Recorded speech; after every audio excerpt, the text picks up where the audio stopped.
coming back, we have 2011. I think that's where I think the NPCI call happened.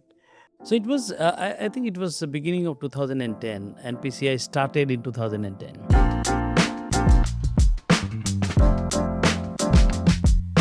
You know, बातमीदार बोलते हैं ना. We have informer also, man. इन जानता रहा. So they know me. UPI वाले सब.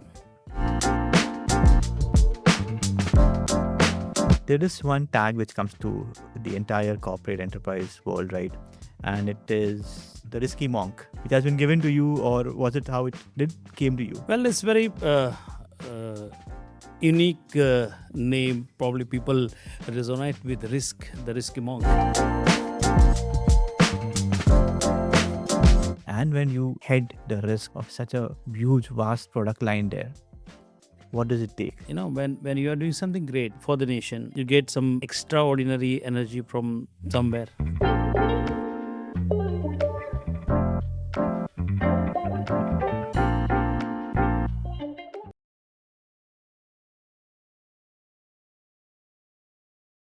Welcome to We Make Heroes. We are truly honored to have you today at our show. I have a different take on how do I go introduce you. Every time you pay with UPI, either to a chai wala, to your food stall, or you get a vegetable vendor, there's a person who stands between the money and the fraudster. Most of us, we do not know who that person is, whose this work we have been kind of unaware of. And that person here is in our studios. His name is Bharat Panchal. How does it feel to be described in this way, Bharat? Well, thank you, Rohan. Thanks for having me here in this conversation. Well, good you described that something which I did to prevent fraud and rather to make the entire ecosystem secure. But yes, when I look back, I feel proud that God has given me an opportunity to work those days to secure the entire payment ecosystem on which the country is riding today, and the way we are seeing the number of transactions, the way the digital ecosystem has proliferated in our country. It may not be wrong to say it has become one of the soft power for a country to sell across the world, and that is what exactly we are seeing. So, you know, it's always been a proud to be work for or associated with UPI those days. Not only UPI, but almost every single product of NPCI, which I work to design security, risk, compliance, and fraud management framework. Is not only designed but implemented successfully. That's deep. I think where NPCI is now, the initial days, we'll definitely speak about that and discuss, but it's been a tremendous journey. One thing which we always been hearing about when we talk about NPCI or we talk about Bharat Panchal, there is one tag which comes to the entire corporate enterprise world, right? And it is the risky monk. I want to understand what does that stand for, how that arrived to, and that identity which has been given to you, or was it how it came to you? Well, it's very unique name. Probably people resonate with risk, the risky monk. Well, as you see, I'm very spiritual, no doubt about this. And when it comes to risk, what is risk? Risk is something what you probably see that something may happen, and once it may occur, or whatever you predict, if that happens, how are you going to manage it? It's just basically how you can identify and how you can mitigate if the consequences of if that occurs. But why it is to be different from the rest of the activities? Because risk manager has a lot of responsibility on his head. If you see typical risk manager, or rather the perception of risk managers, risk, audit, these are the roadblocks. They stop you. They stop you everywhere. I'm not that person, to be honest with you, because what I believe that we have to we need not to be a problem. We need to be part of the problem, because your job is just not to flag that there's a problem, but you need to be part of the journey how to solve the problem. And I'm more kind of linked with one particular chopai of Ram Chaitamanas. when it is part of the Sundarkand, and when Vibhishan is trying to convince Ravan, let Sita ji go back. So there is one good chopai, and it says that Sachiv Bhed Guru Teeni jo Priya Bola hi bhai Aas, Raj Dharma Tan Teen Kar Hoi Begahi Nas. What does it mean that Sachiv, the secretary, the doctor, and the guru, your teacher, if they tell you goody things, maybe by virtue of fear or uh, for the selfish interest, then it is going to damage your your power, your body, and your knowledge. That's where this resonate me back, because as a risk manager, you have to bring truth on the table. Hmm. If you say there's something which you like to hear, then you're not fit to be job. That is very simple thing. Because if we connect with what is monk in our Hindu Sanatan Dharma, monk has a single agenda. Vayam rashtre jagurayam purohitaha. This means that their job is to a torchbearer. Their job is to give right direction with the light, in mashal and all. You might have seen that. So their job is that.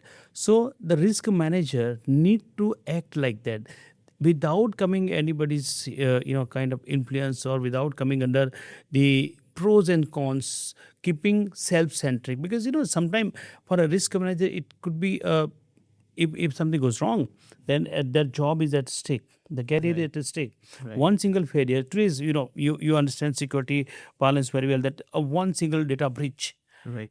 in any organization, the first job come at risk, that is CISO job. Yes. So sometime it is going to harm like that, but still you need to be selfless. You need to be very, very vocal. You need to be transparent, and that is the job of monk. Thankfully, I have it throughout in my career. I have remained like this. That okay, I don't care about what could be the repercussion for my existence or my career, but I'm being paid to bring truth on table. I need to tell my management, my board, my regulator that what went wrong or what can go wrong. If what went wrong, then why it went wrong, or if what can go wrong, then why it may go wrong. In both the cases, I just need to flag flashy PPT that okay, this could be possible. My job is also to give solution. Okay, if this is a risk and this may happen, these are the probable chances by which we can mitigate the risk, right? So and by God grace, I have courage. I must say that I used to tell people that look, if I cannot take a risk, and that is my during NPCI days, that if I cannot take a risk, nobody will take a risk. Ah, okay. Because when you are building a mammoth ecosystem, that too for 1.4 billion population, largest population in the world, and where it is money involved, which is the, you can say, now It's system the or flowing of currency. anything of Yes. for this country, you have to be bold enough.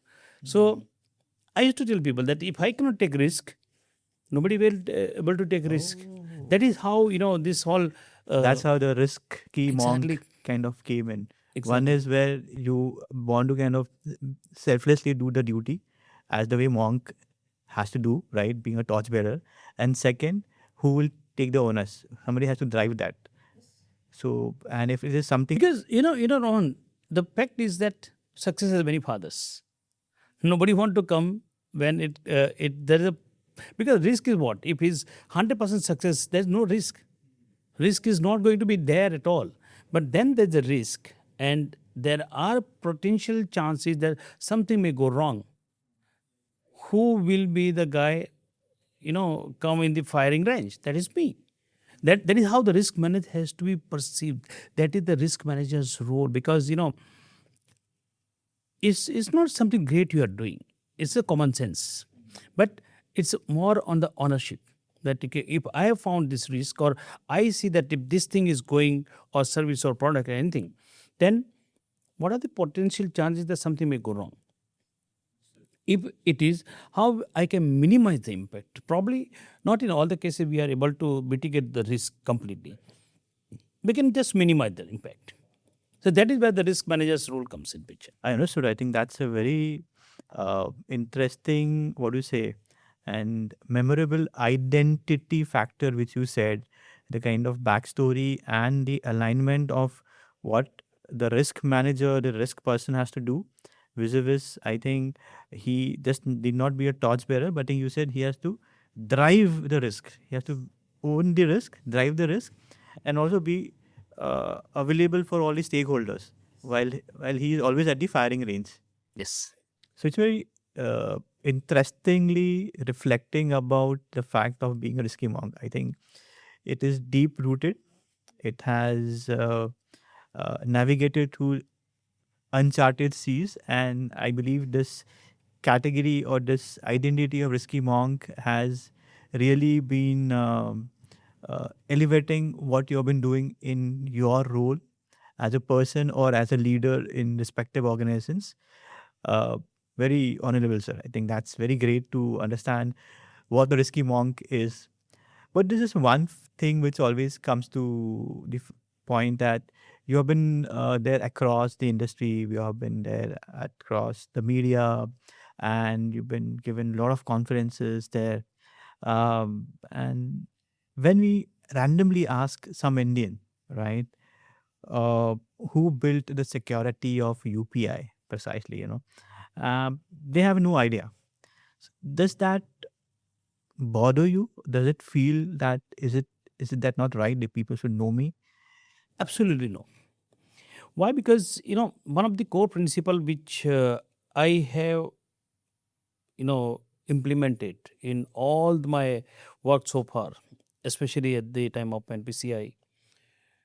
The more you engage customer about security matters, that means it is creating doubt or kind of discomfort in customer's mind. Security is frictionless. Security is something which uh, should not be seen; it should be felt, right? So, very simple example. Let me give you. We are sitting in this big building. You have very good walls, paint, curtain, and everything. Nobody see the foundation. The building is standing on the foundation. Foundation, you can change. You may change the curtain. You may change the wall, paint, everything periodically. Can you change the foundation? You cannot. Security is that. Security cannot be a kind of a decorative item, one of the item which make your product something flashy on us. No, it is not. Security is a foundation. It is part and parcel. Security by design, because when it comes to security, something which I would say that integral part of from the concept itself. It is not that after building the whole product you are trying to put some control around it. No, it is not. It is from the concept. So for me, as long as I'm getting people seeing happily paying, because back in 2015 when we used to do designing and kind of tasting on us, we knew that okay, it is going to be a game changer. But whenever I'm at roadside looking at the street vendor, auto walas and everybody, and I hear the अरे जीपे कर दूं क्या. Ah, yes. I think that's the Kafi baar. biggest earning for me in my life, because the moment the guy says अरे जीपे कर दूं क्या, it is just not a one sentence. It is a mark of trust, because this guy is saying that yes, the moment I say yes, then it is a trust transferring from one person to another person. We are the conduit of that trust. Security is that. So, it's like you never feel the presence of God. You haven't seen, neither me, nobody has seen, but we always believe. So I think for me, as long as people are, having that trust, carry forward that trust every day, I think the biggest achievement, irrespective whether they know me or not. At least I am personally feeling very happy the moment I see somebody doing this kind of transactions. It's a proud and the fullest moment for Of you. course, because in billion of people, I was the only person chosen by the God to make this work. Yeah, So I think, I yeah, I think would love to that understand. is no better kind of achievement in life. Yes, yes, yes. Because later on maybe a lot of things will happen, but to build something from scratch, like not only me, I mean all my colleagues, those who All the work at team members, NPCI, yes. we all were blessed by the God to get this sort of Get this opportunity to opportunity. is this societal transformation happen Yes. after many years. That's where India. I think we'll Yeah. definitely talk about that. But this is one thing I'm really interested to understand. A boy from a town from Morsa in Gujarat, right? Where I think the town is quite small and has a vision or has an aspiration to do something in technology, something in security, and build something out of it for him and also for the society. How does that journey? What was that point where you felt that I need to move from my town to get to out and get working towards something which I really aspire to do? Well, it was very long story, but let me come very shortly on that, because I come from not even town. Town is my is somewhere around 12-15 kilometers from my village. I'm from village. Still the population is 1,000-1,500, not more than that. It has a school up to only 7th standard. So I used to walk 4 kilometers one way every day from my secondary schooling and all this. And still the situation is that not much improved. Uh, so you know that time when I did my secondary and higher secondary, there was a craze of primary teacher. So my father forced me to file an application for the primary teachers training, and because it was easiest way where you get a teacher job instantly once you complete your 2 year of the college, and then life is cool, because teacher's job is those days. Today's teacher's job has become very difficult, but those days not too much of stress. Somewhere I told my father that, okay, what I am going to be, I don't know.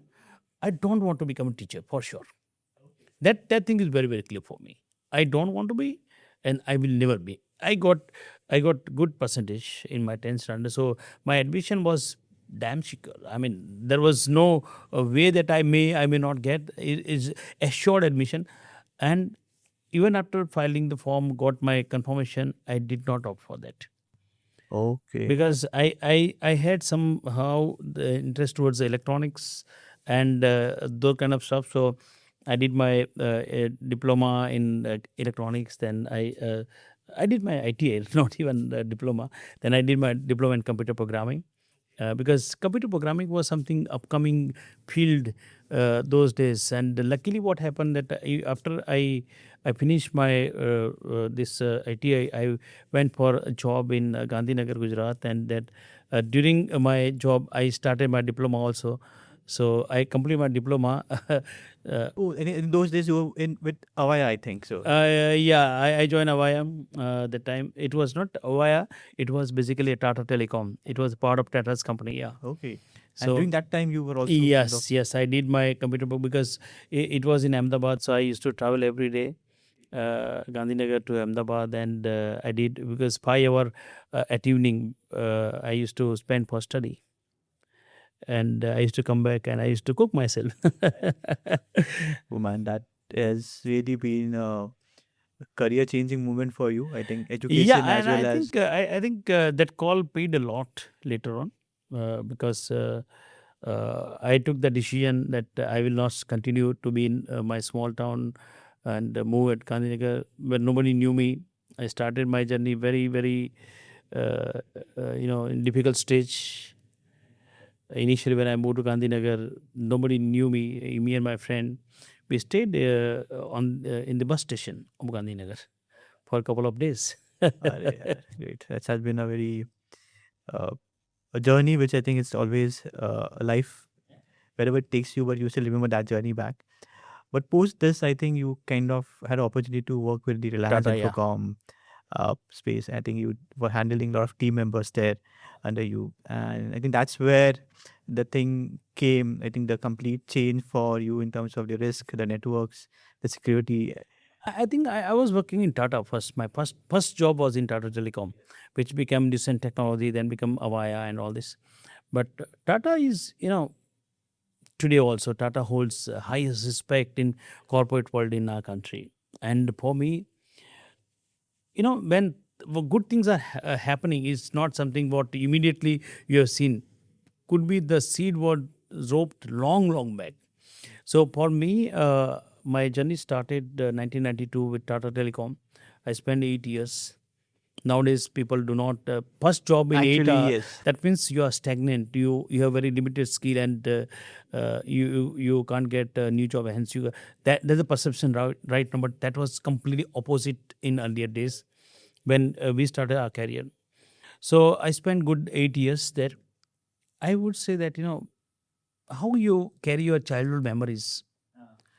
Something lucky to have a good professional childhood is also very important, because is a life changing moment, because you are coming from your comfort zone with family and your schooling, and without any responsibility, nobody's there except your parents to take care of you or scold at you. But when you come into professional world, the world changed significantly, Yes. and to get a very cultured environment around you, that's a blessing. Today we are talking about all corporate jargons about great place to work and this empower environment and that environment.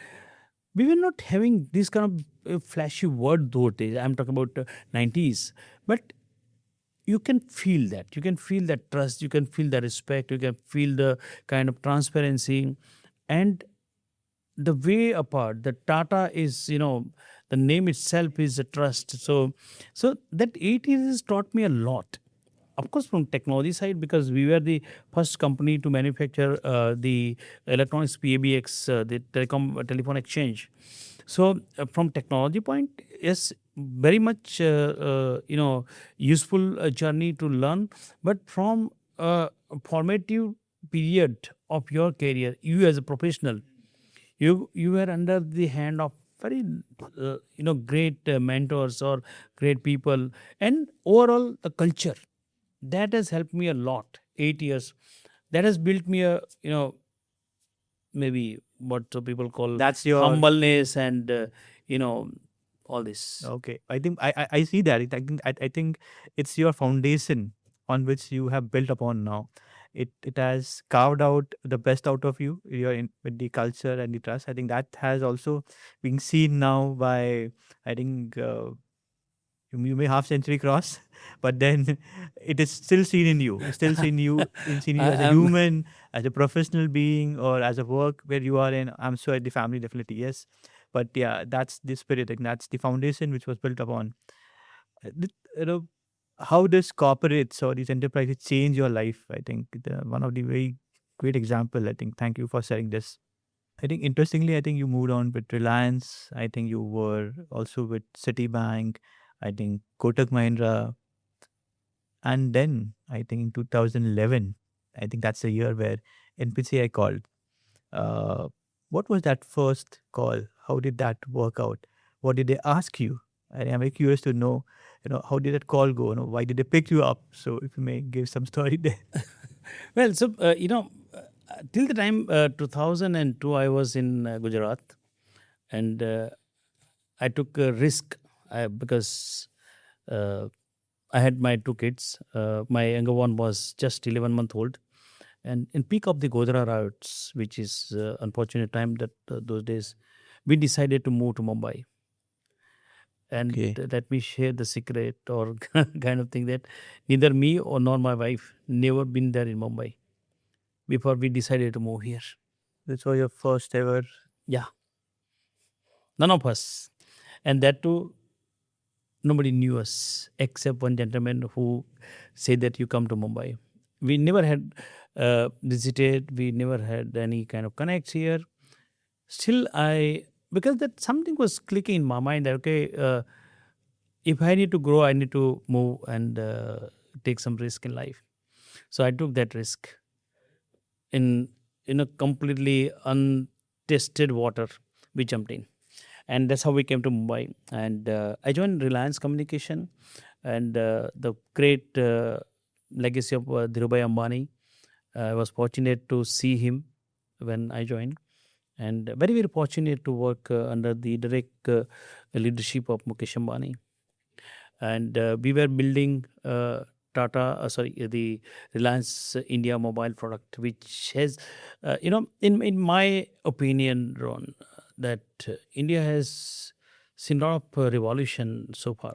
But if I have to say post independence, the first revolution was telecom revolution.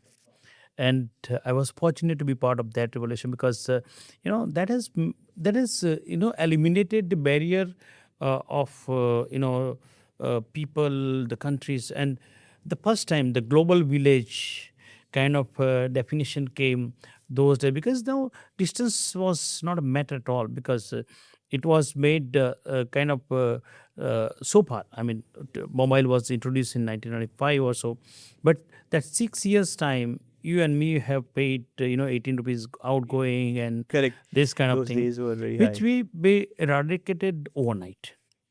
And the journey of Reliance is very very remarkable for me, because you have heard about Dhirubhai, you have heard about Mukesh Bhai, and you get an opportunity to work directly under his leadership is a phenomenal study or lesson you take for your life, right? So my first compartment was Tata. That journey, I came to Mukesh Bhai and Reliance, and so I was given a big role after my initial 2-3 months. I was given a big role to lead the entire testing of Reliance India mobile network, and that to billing side. So I was leading the team of 100 plus people those days in 2002, and I had the pressure to launch Reliance India mobile, and Wow. somehow I managed it well. And but we knew that, okay, it's going to be a game changer for the country, because when you're making data and voice at peanut price, naturally it is going to churn into a lot of development, and that's what exactly has happened. Because that time kind of the availability, or rather I would say tele density, was almost uh, negligible. Because if you recall days of 80s and all, when and actually I have seen this, when you want to have a telephone at your home, Nah. like a TV and telephone, but the biggest luxury if you have at your home, You right? had it. It was a big pride. Yeah, exactly. And a village like us, where there was one telephone, entire village. There was only single telephone. There two into the cooperative society, and the other person got the landline after 8 years of applications. Right, so there was a A long long queue. waiting Waiting queue queue. Yeah. for getting telephone line at your home. Reliance came and changed the equation completely overnight, because if you remember those days, there was a world record that in a single day 1 million new subscriber were added in telecommunication. That was nowhere happened in the world. So monsoon hangama, that there was a That was scheme. there. Yeah. Yes. Monsoon hangama tha. Correct. Correct. So I was heading that team. But Wow. there is interesting lesson I must tell you, and that has also built the strongness in myself, because when you come across such situation, and that's where I was previously saying that you cannot be a problem, you can be a part of the problem.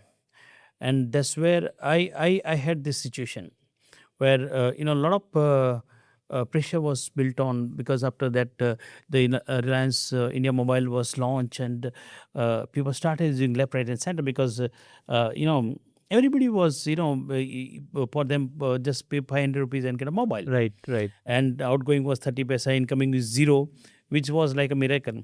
So people started using. The worst problem happened after 3-4 months, because the services were running absolutely great, very clear voice quality, connectivity, and all this class support. But the billing was not working well. And that's where, ultimately the business has to run on billing.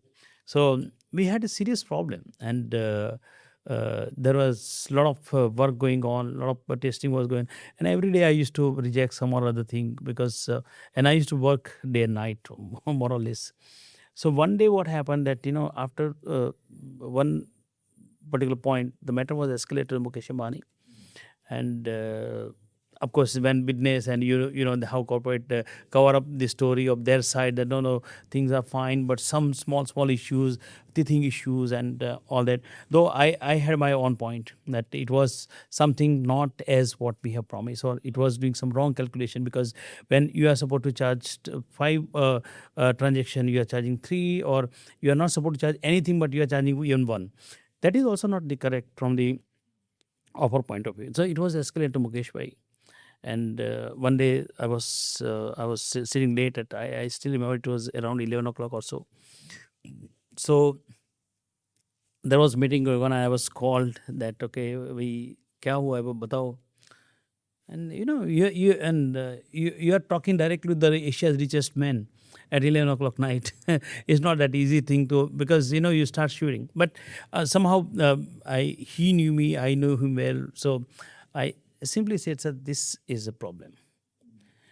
So that is where your conscious, you have to take conscious decision whether to tell or. And back to referring to the chopai which I said, that is it a time where I should, because some powerful person is there, the owner of or the leader is there, should I say something sugar coated, which is because of fear?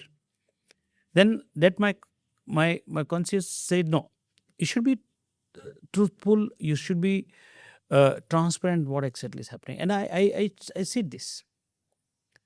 It was a decisive moment for me whether I'll, because see, it's a fine. You leave it aside, yeah, boss. You go ahead. There could be then all my possible backslash on me was eventually quite possible, right? Almost. But I took that courage. I told that, sir, okay, this is a problem. This is how we try to simulate. This is how we prove that yes, it is a problem. As and when something comes, but it is not completing the requirement or what we have stipulated as part of testing. He took a deep breath and said, okay, are you convinced there is a problem? I said, yes, sir, I am. Don't worry. You take your own time. We have delayed for long. 2-3 days more, sky is not going to fall. Unless you are convinced, let's not go ahead. I think that was the most encouraging moment for me, because he could have simply said, boss, I'm overruling whatever you say, just go ahead.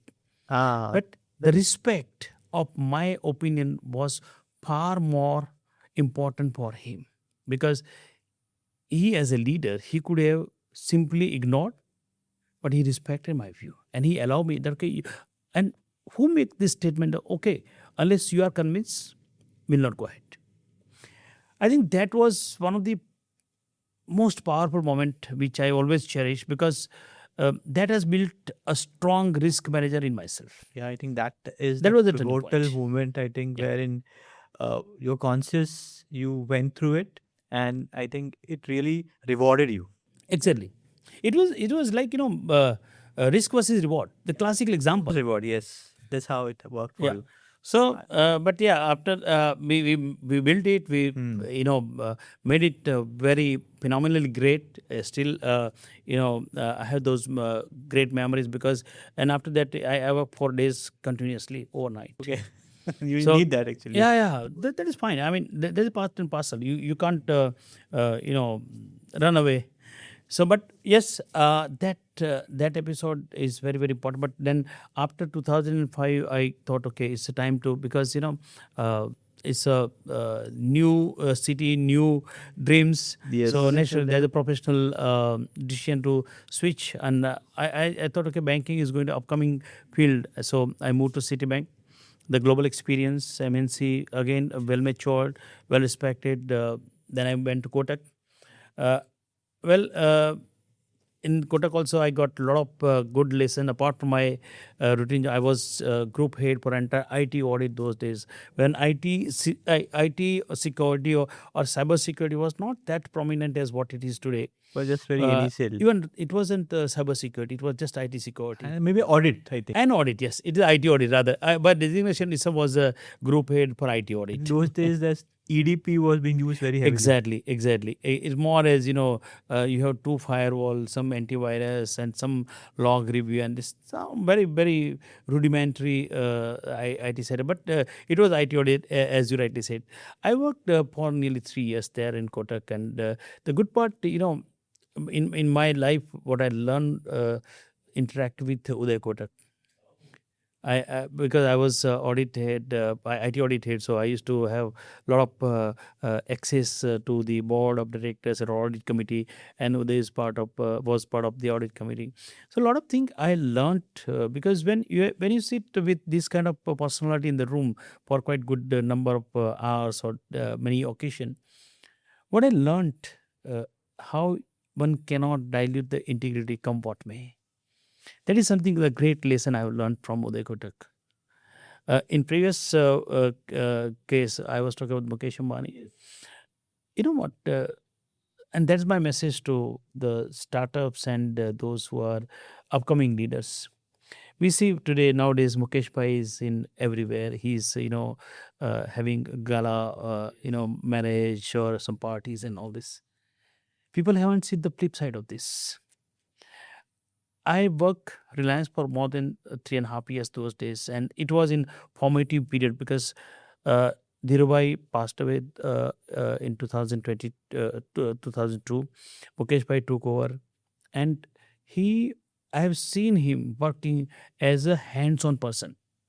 He used to come every day because fortunately he was sitting right top of the place where I was sitting in DAKC.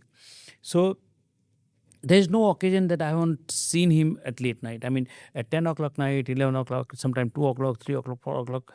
But he will be back in the office sharp at 10 o'clock and 10 minutes every morning.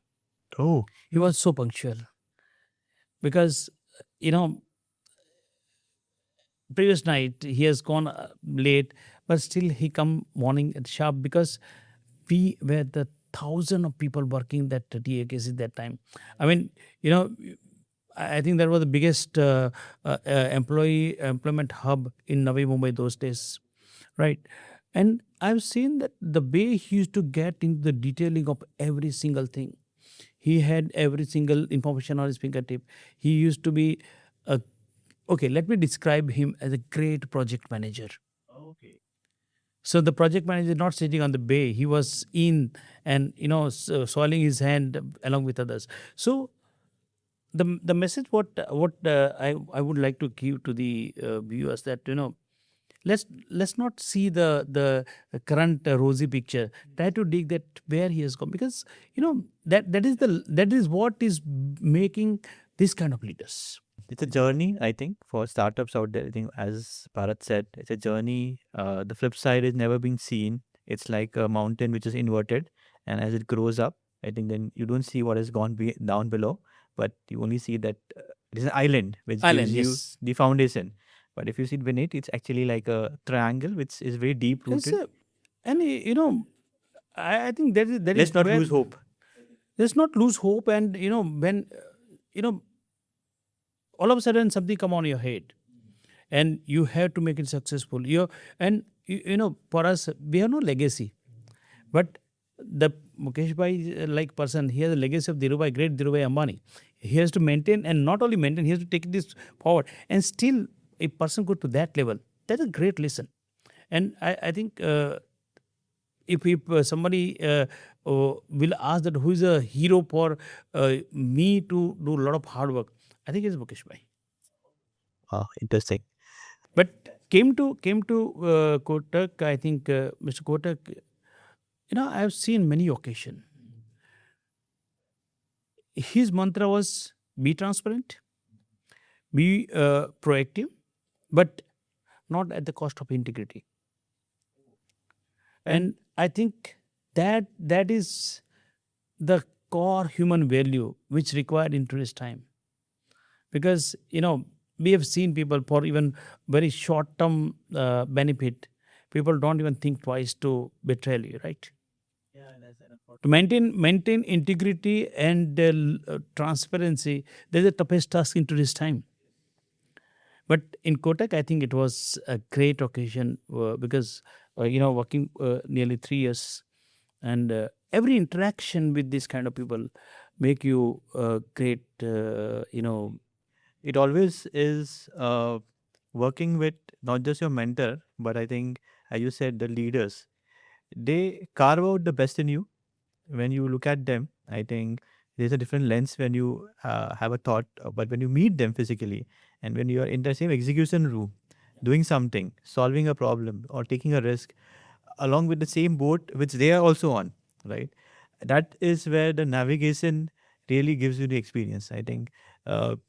Thank you for sharing these very deep stories about the Reliance, Mukesh Bhai, and Mr. Uday Kotak there.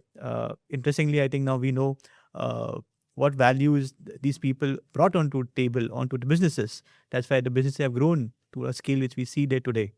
And fortunately, I think you were part of that journey, and you will definitely look at that. Uh, then, yes, I think coming back, we have 2011. I think that's where I think the NPCI call happened. So, I, So it was, I think it was the beginning of 2010. NPCI started in 2010. And one of my friends, she used to work in KPMG. And she called me that, Bharat Bhai, there is something, new company is being formed. And your role, because she knew me for quite well period. So she said, your role fit for this. I said, what this company is? And she narrated that there's NPCI and all this. I said, and I asked very simple question. Why do you think that I am fit for that? So then she said that, okay, the platform or the vision what we have understood as KPMG as a advisory to that company, that it is going to be heart of India. This is the first time I heard from somebody from the economic point of view, and their requirement is someone who has blend of technology, telecommunication, banking, and top of that, someone who can manage risk. So you seems to be quite fit person for that. I said, fine. What this company is all about? Then I got some information, and NPCI was. I tried to search on internet. It was not there anywhere.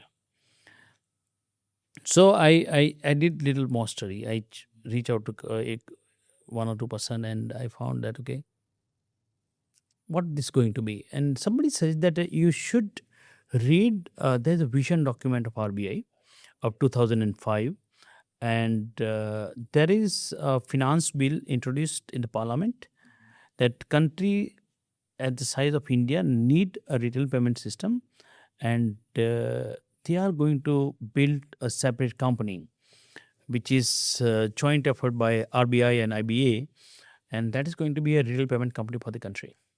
I studied that, and the risk manager has a great ability to visualize things. We imagine, right? Because there great shall be thinkers. scenario creation is something core ingredient of any risk manager. So I started scenario creation, what this company is going to be, how it is going to, and then for that, I started studying that how currently we are doing payment, and what are the various island in which the entire banking is working in terms of payment. Then I realized, oh, this is going to be a game changer. I was convinced first day. Okay. Very well. Because then I saw that, okay, what is the potential? Because again, the risk manager always see the probability. Yes. The probability and Always impact. the probability of making it happen. Probability and impact. So impact may not be always bad. Impact could be good also, right? So I applied my risk manager general thumb rules, and then I said, okay, fine, it's going to be a game changer. I said, okay, let me apply, and I appeared in front of the the interview panel, very eminent bankers were sitting, no doubt, and I cracked that interview. And you know what?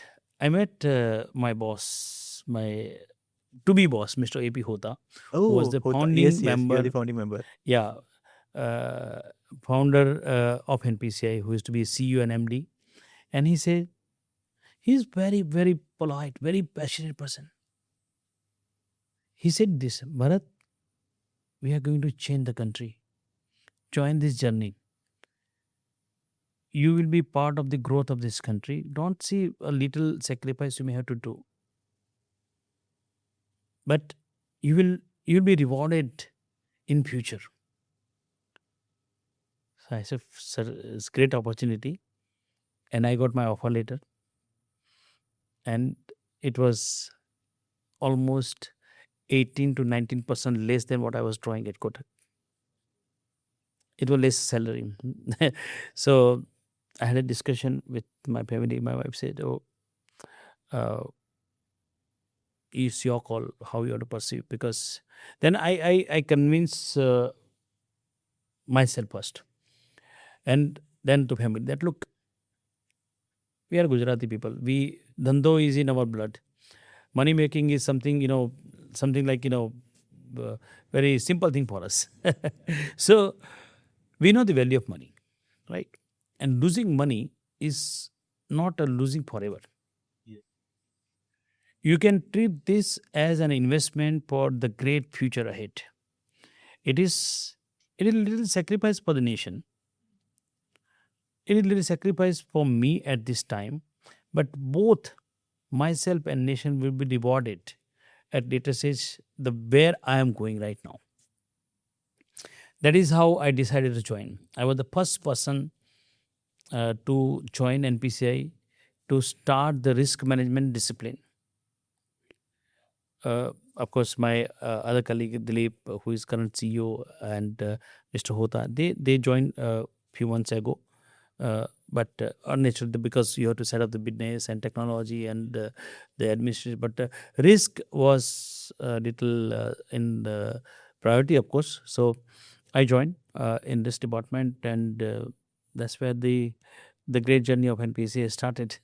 Oh, that's quite interesting to know how NPCI days built. Uh, One thing what I am very curious about, and the audience would also like to understand, is how was it to build the entire risk management for the products which NPCI is about to kind of launch, right? Right from UPI, RuPay, IMPS, BIM, FASTag, I think BBPS, or N number, and even CTS. Essentially, every product of NPCI. So when there's such gamut of products in the pipeline, and when you head the risk of such a huge, vast product line there, what does it take? How do you think straight? I I recall those days, and I think when you are doing something great for the nation, you get some extraordinary energy from somewhere. That's a God gift, no doubt. But okay, in reality, this kind of product and the plethora of product is just not a product. You are touching every Indian. When I joined, in 2010 11 beginning, so we designed our vision and mission. The first thing after I joined, in couple of weeks, we had our management team, and we designed the vision. I'm saying 2010 11 that by 2020 we want to see every Indian using one or other product of NPCI on daily basis. That was the vision. Now the vision itself is powerful. I mean, you are in 2011. You are thinking by 2020 or decade after, every Indian will use UPI, RuPay card, this, that. I mean, that is too big to dream. Too big to dream. Yes, it's a too big to. But there were always a forcing power.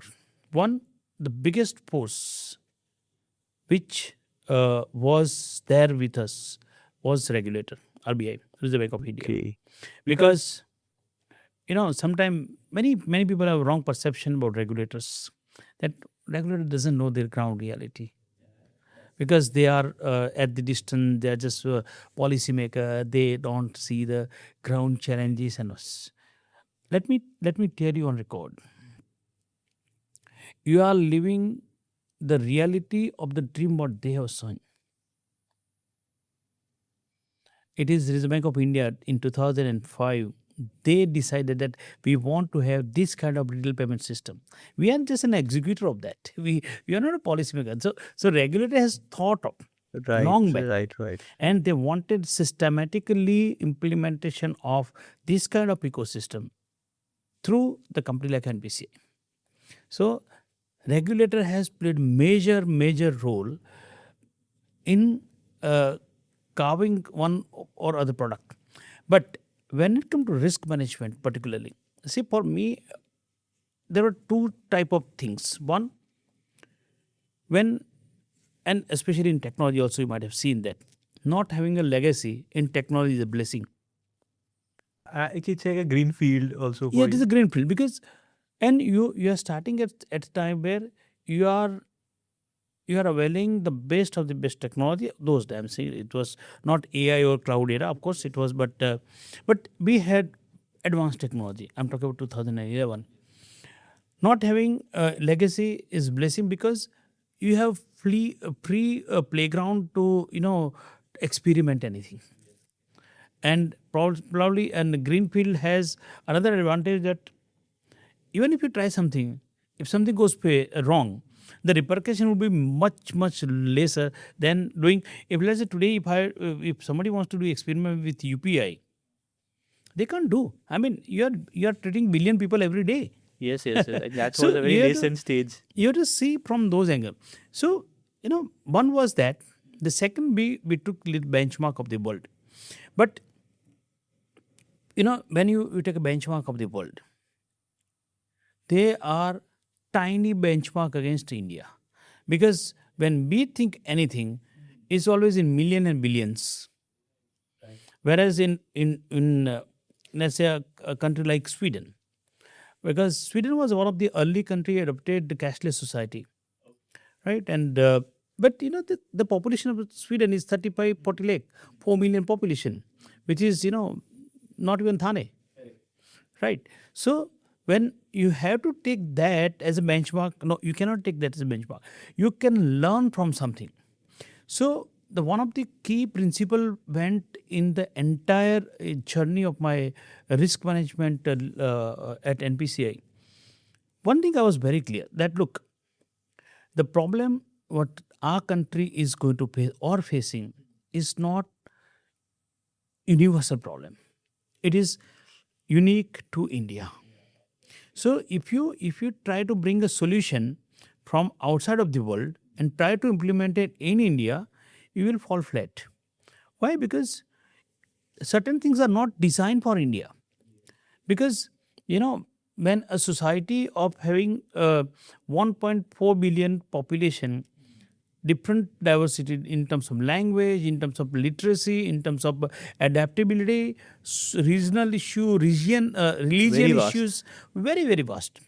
So how are you going to do that?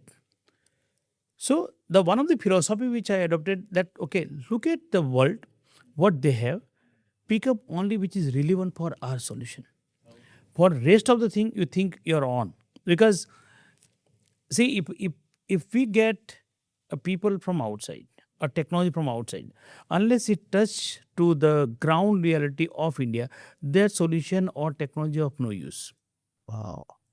Interesting. So one thing for sure, that we need to get right solution to fit into the problem what you are facing. You cannot fit your problem with the existing solution. That was my philosophy. Oh, it's very interesting to understand. I think instead of looking for a solution, you made sure that the fitment of the problem should be first solved by looking inside, not outside. Outside ones, I think many a times when we look at leaders, now at least in this age of AI, right? We always think of somebody else solving something and then adapting that internally. It initially has a good scale up, but I think when we look at the longevity of that problem and the solution which is there, I think within 6 to 8 months you kind of No, Ron, I think there are no solution built for the problem what we are facing. Let me tell you very, very cruel example. The traffic management in London, the guy who is managing a traffic in London, if you bring him to solve the problem of the SCLR or JVLR in Mumbai, is he going to solve it? I got He you. is not exposed to this kind of problem. The solution, and therefore the solution what they have built are not keeping this kind of challenges in mind. So what I used to tell people that look, I have a problem. I have this problem. Do you have a solution? Sir, oh, we have this. I said, look, boss, what you are trying to do, that you have a solution. Let's say you come with a shoes. You are trying to fit into my leg. So since your shoes are designed in different way, you are asking me to cut my toes. Rather, why don't you design the shoes fit into my leg? So that somewhere we have to take that kind of call. Somewhere, yes, we got a lot of relevant material, but fortunately, I would never say the unfortunately. Fortunately, except card, there is no benchmark in the world. IMPS, the first real-time payment system anywhere in the world, which we launched in 2011, right? Where world was what real time was in few hours, few days, Few days, yeah. from Correct. account to account. IMPS is a truly first time real time, payment system in the world. We came with RuPay, but before that there is NFS, which is National Financial Switch, connecting to all the ATM across the country. But okay, that is a kind of normal switching function, which exists the larger network like Diners Club where I am working, or the Visa, Master, and all this. We built RuPay. RuPay was what? It is India's own domestic card. Yes. It was a call that it has to be indigenous, and there was collective wisdom of the board and the management and the decision also, rather I would say, that we will design our own rules, we will design our own scheme. Let me tell you that we design completely homegrown, not a single outside support we took to design RuPay. Wow. It was completely in house, completely including the product development, the rule development, or the network and all this. Everything was in house. Yes, we went later into network to network partnership with Discover, where I am working right now. For global card acceptance, because you require somebody's support globally. You don't have presence outside of India. So therefore, there's a reciprocal agreement between Discover and NPCI. But apart from that, and of course, there's a technology called 3DS, which is global, that we took from Discover. But beyond that, everything was in house. Very interesting. And that helped me to take couple of such decision to design the security, design the fraud management, design the risk management, and the one of the important risk which probably not many people understand, because security, technology, fraud, operational, all these are very, very normal. When you are in such kind of business, you have to. One of the important risk which the network has is a settlement risk. So, for example, if because what a network does, that a bank has to give money, A bank has to give money to B bank, and B has to give to C bank, and C has to give A bank. So that entire settlement among multiple parties, multiple bank has to be settled by the network. And one of the key critical path, that let's say for example ICICI Bank, for example, has allowed 10 different banks' money to be withdrawn from ICICI. So at the end of the day, ICICI is expecting money from multiple banks, right? Out of 10, if one bank is failed to pay, which is significant amount of that day, what will happen? ICICI will go out of fund. Yes, yes. The And- rolling would stop actually. In the Yeah, end. actually. let's say, what that is a big bank, but a small bank, which is, For them, which owes, let's say, 20, 30 lakh crore rupees from a bank, and that bank is wiped out overnight. How are you going to manage that? So that is a settlement risk. yeah, that's It's a one big, of the big risk. very, very important risk. Apart from the technology, it is a huge business risk. Yeah, yeah. I think. So I designed that risk for almost all the product, where how we can mitigate, because the probability of failing bank in India is much lesser compared to the rest of the world, no doubt. But we cannot just ignore completely.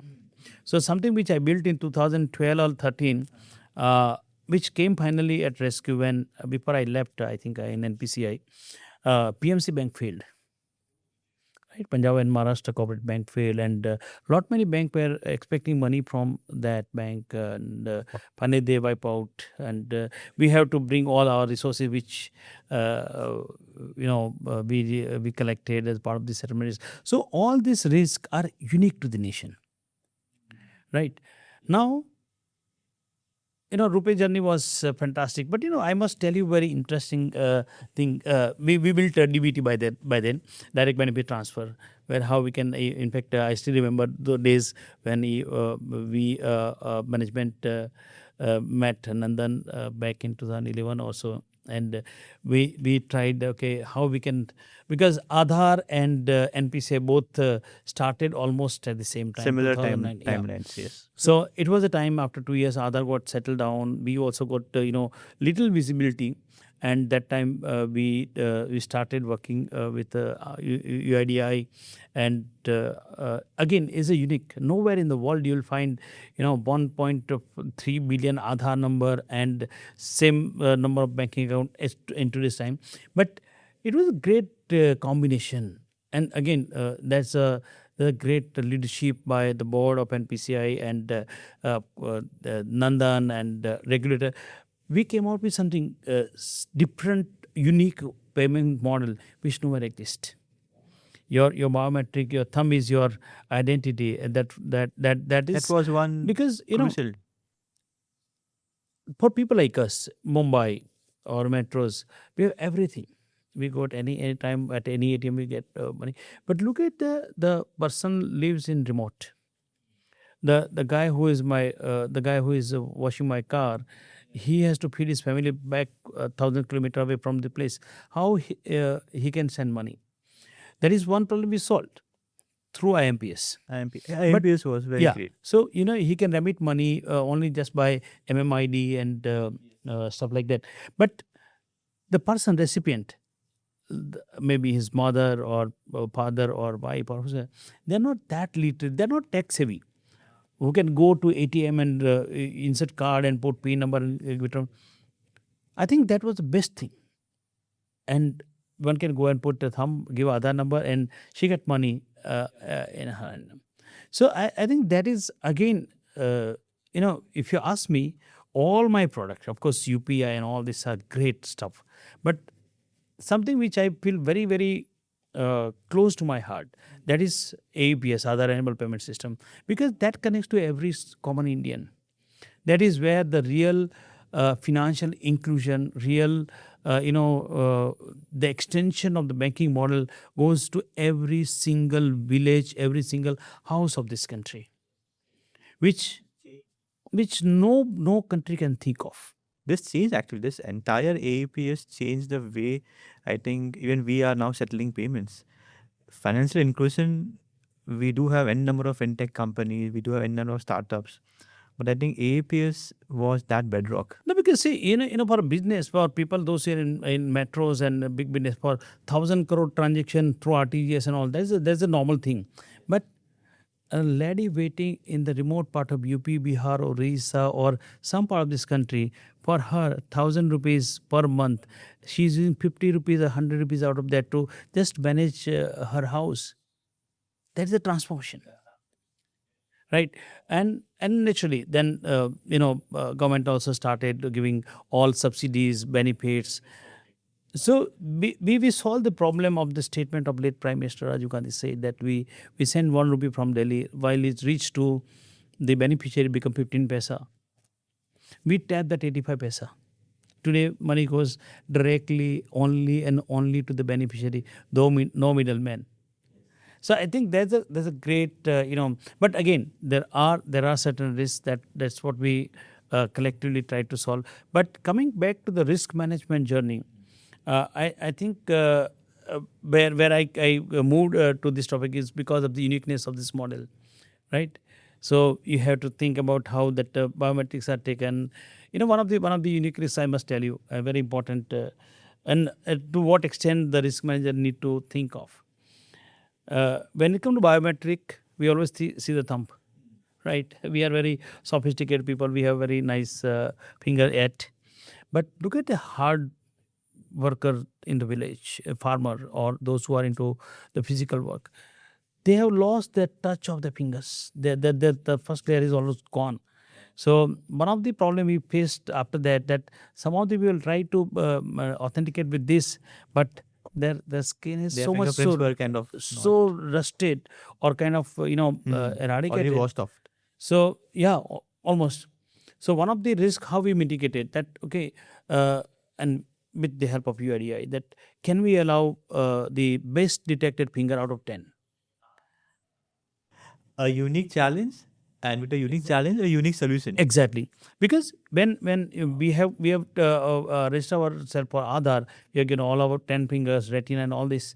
So this was the cause we solved by requesting UIDA that you please give us best detected finger and validate with that.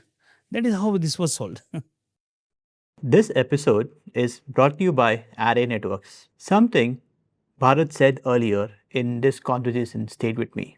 Security should not be seen, it should be felt. This is roughly the business Array Networks is in: load balancing, web application firewall, application security. The layer that sits in front of your application keeps it safe and keeps it running while nobody thinks of it. If that layer is your problem, they are at array-networks.co.in. Let's move to the conversation with Bharat. Thing to know why these features keep on coming up in Aadhaar or any systems there in India.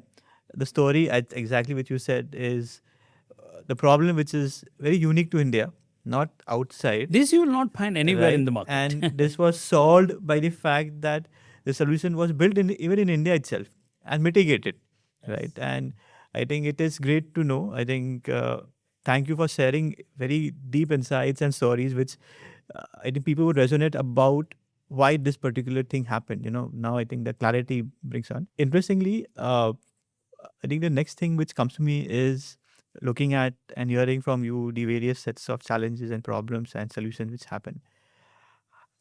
A focus on UPI. When currently, if you see, as you also said about, you hearing a person saying, आज मैं आपको जीपे कर दूँ क्या, मैं आपको Paytm कर दूँ क्या, या मैं वो स्कैन कर दूँ क्या, आपका स्कैनर कहाँ पे बताइए. Everywhere, every village, I think every citizen in India kind of would be having that kind of an app which is there. But at the back end, it's the infrastructure, the UPI, which was built by NPCI. When this was thought about it, what was going into your mind? And if you could explain basically in a very generalized manner the architecture of security for such kind of a scale of a product. So, well, many people do not know that UPI was a concept was thought much before. It is not 2015. So basically, when we launched IMPS was mobile-based application. None of the application got successful. The reason why I'll tell you, the construct of IMPS was there was a unique identifier called MMID.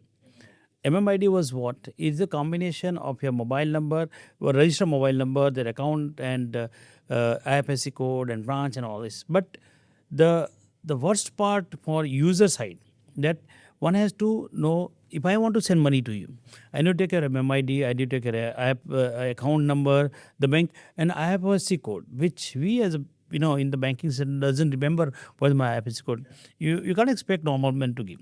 So we could not solve that problem because it's a purely user driven, right? Because maybe an educated person, he want to give, but he doesn't have that system data on the fly to complete the transaction, Asking somebody for an IFSC code now, like, oh, let me look at my checkbook.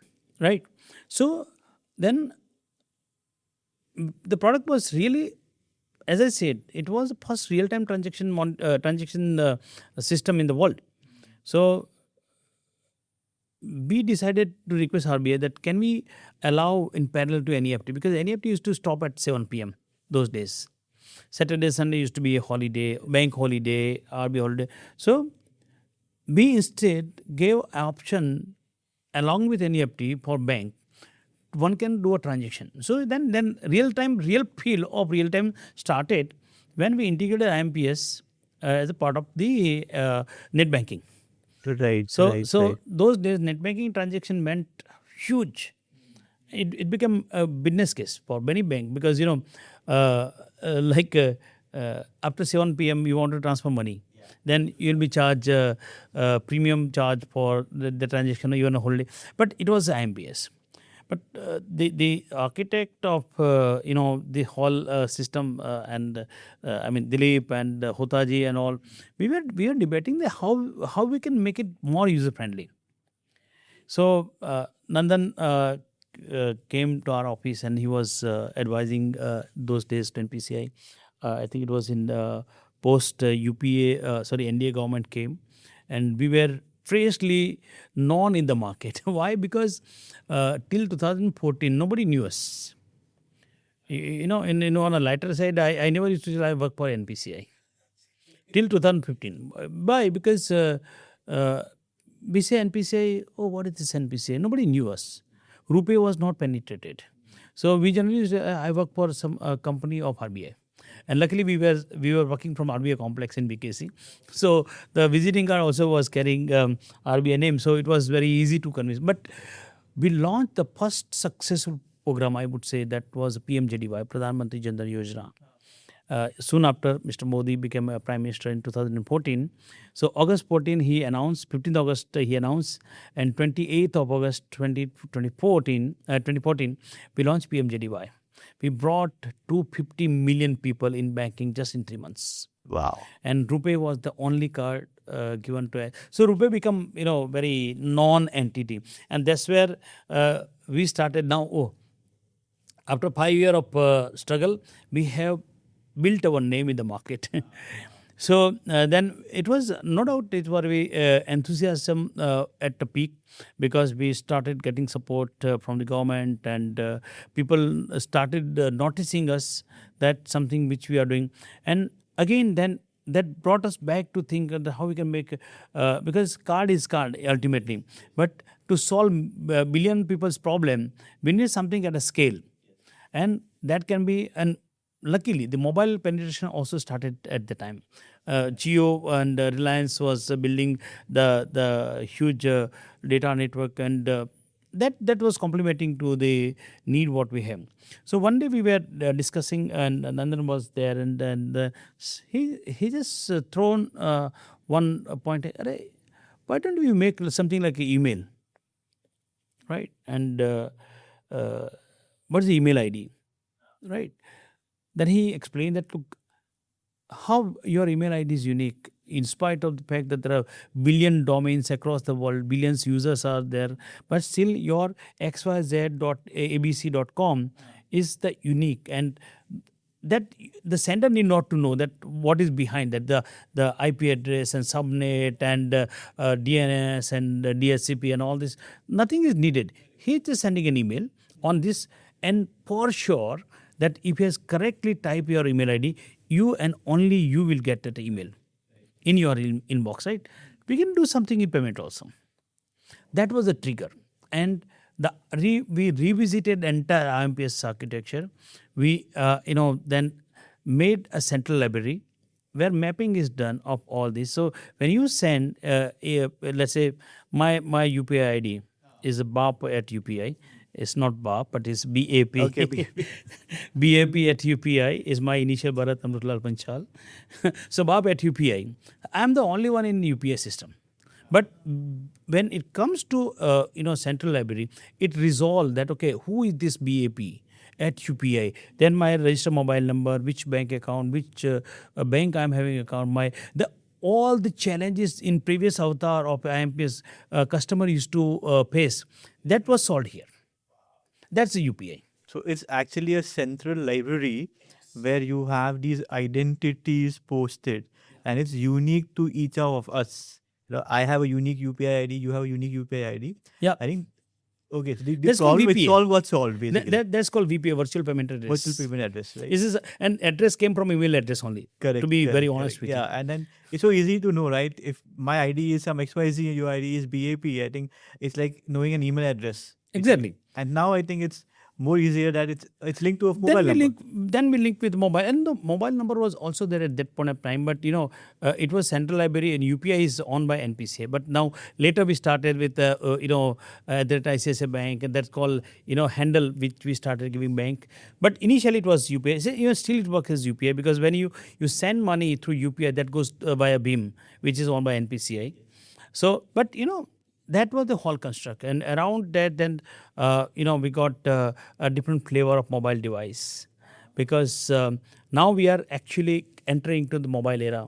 So, app security, application security is very, very important, and because your every single transaction is going through a mobile, so we added multiple layer of security, not only time when you do a transaction, but when a person is onboarded on UPI, you might have seen when you onboarded on UPI, silent SMS goes, the device binding, in a handshake happen, the system check whether the same mobile number is there, register with this core banking system in the bank, then the SIM binding, if you change the SIM, then again re-journey. All these security controls are designed that time by me, because one thing we realized when we were designing UPI, world was not aware that UPI is coming, but we were aware that we are very strongly convinced that this is going to be a game changer, because you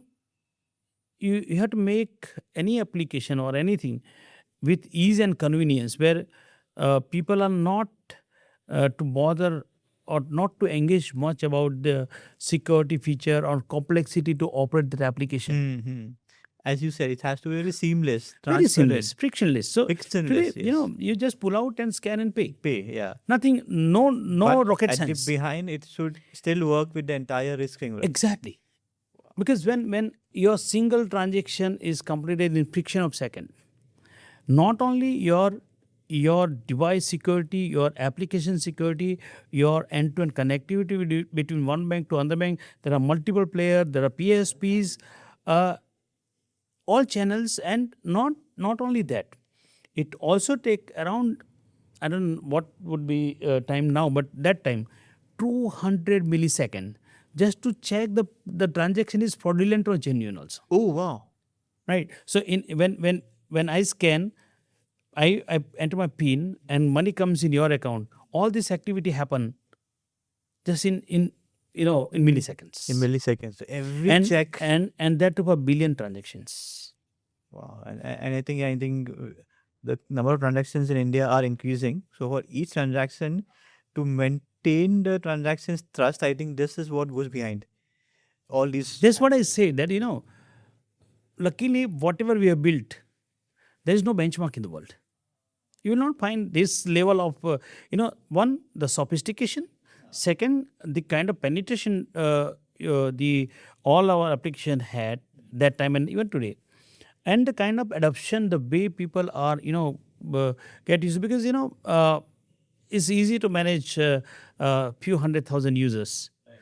We designed UPI those days, 2015 I'm talking, keeping 25,000 transaction per second. Oh, wow.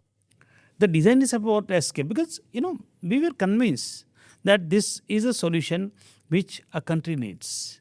Okay. Wow. Interesting.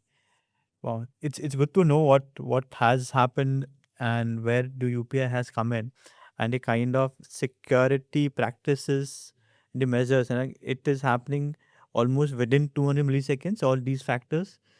Oh, it's credible. I think not much of us know about that, but thank you for sharing this. Uh, Let me take you to a different way. I think we've been seeing, hearing about the facts, but we have also have a lot of challenges. And I think the point where I'm going to take you is the kind of crisis which India has seen in a banking system, the kind of hacks which have happened. I think the big ones will not. A lot of time, the small hacks which happen, but they get kind of stopped, or you handle it very well. But something which was out of the blue, if I may say, or something which nobody could kind of understand if this could happen to India. I think in back in 2018, there was this bank, Cosmos Bank hack, which happened.